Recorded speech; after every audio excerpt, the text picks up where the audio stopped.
এখন আমরা দেখব কিভাবে আমরা টেক্সট সেটআপ করতে পারি। টেক্সট সেটআপ করার জন্য এখান থেকে টেক্সটে ক্লিক করব। সেটিং এ আসার পর এখানে সেটিং এ সবকিছু পাবেন। আসার পর কোন কান্ট্রির জন্য আপনি টেক্সট সেটআপ করতে চান, আমি এখানে যদি সবগুলোতে ক্লিক করি, এখানে দেখো অনেক কিছু দেখাচ্ছে। এখানে আমি চাইলে শিপিং রেট অনেক কিছুর উপর আমি টেক্সট দিতে পারি। এখানে আমি সবকিছুতে ক্লিক করলাম। এখন আমি যে দেশের জন্য সেটআপ করতে চাই, আমি যদি ইউনাইটেড আরব আমিরাতের জন্য এখানে ক্লিক করি, তাহলে দেখে এখানে কান্ট্রি টেক্স রেট কত। এখানে মনে করো আমি 10% যদি দেই, তাহলে দেখো সব জায়গায় 10% হবে। এখানে রিজিয়ন দেখাচ্ছে, আমি এখানেও মনে করো আমি 10%। এরপর আমি অন্যান্য জায়গা অনুযায়ী আমরা সেটআপ করে দিতে পারি। তারপর এখানে দিয়ে দিচ্ছে text over add, text overwrite, এখানে কত পার্সেন্ট প্রোডাক্টের উপর হবে নাকি শিপিং এর উপর হবে, তারপর এখানে কোন কালেকশনের উপর হবে, এরকম আমরা সেটআপ করে নিতে পারবো ইউনাইটেড আরব আমিরাতের জন্য। এখানে প্রতিটি জায়গার জন্য আলাদা আলাদা ভাবে আমরা টেক্সট সেটআপ করতে পারবো। এখানে দেখো এগুলো আছে রিজন অনুযায়ী।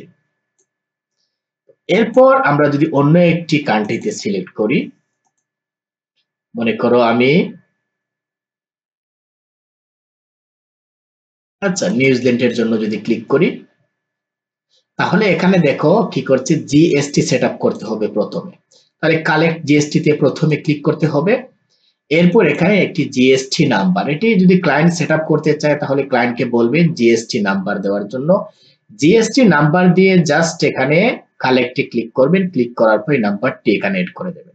এটি আসলে মানে টেক্সট কালেক্টেড নাম্বার, এটি টেক্সট নাম্বার থাকে, এই নাম্বারটি এখানে বসিয়ে দিতে হবে। এরপর এখানে দেখো শিপিং ওভাররাইট, এখানে দেখো set custom text for shipping, এখানে ডেস্টিনেশন অনুযায়ী আমরা নিতে পারবো। এখানে যে টেক্সট রেট প্রথমে আমাদের জিএসটি সেটআপ করে নিতে হবে, আর না হলে কিন্তু আমরা এড করতে পারবো না। ঠিক আছে, এরপর প্রোডাক্ট ওভাররাইট, এখানে প্রোডাক্ট ওভাররাইট প্রোডাক্টের উপর আমরা কি করতে পারি, প্রোডাক্ট ওভার এখান থেকে আমরা এই যে কালেকশন অনুযায়ী, মনে কর এই কালেকশনের জন্য আমি এত পার্সেন্ট টেক্সট দিতে চাচ্ছি, প্রথমে আমাদের কি করতে হবে, জিএসটি এখানে কোডটা দিয়ে দিতে হবে। যদি কোড না দেয় তাহলে এগুলো কাজ করবে না। ঠিক আছে, এগুলো ক্লায়েন্টকে বললে, যদি ক্লায়েন্ট কখনো ক্লায়েন্টের কাছ থেকে যদি এরকম সেটআপ করার দরকার পড়ে, তাহলে ক্লায়েন্টের কাছ থেকে এই কোডটি চেয়ে নেবেন। তারপর মানে কত পার্সেন্ট টেক্সট নেবে এগুলো সব ইনফরমেশন নিয়ে নেওয়ার পরে জাস্ট এখানে পার্সেন্টেজ বসিয়ে দিয়ে তারপর এড ওভারে ক্লিক করলে এটি কি হবে, এই যে শিপিং এর উপর অ্যাপ্লাই হবে। ঠিক আছে, আর প্রোডাক্টের উপর দিতে চাইলে যে এই কালেকশনের প্রোডাক্টের উপর আমি কি করছি 10% বা 20% আমি টেক্সট কালেক্ট করব, জাস্ট এখানে কালেকশন সেট করে দিয়ে টেক্সট এখানে রেট দিয়ে দেবেন 10% 20%, এরপর এড ওভাররাইট। এগুলি একেবারে সহজ।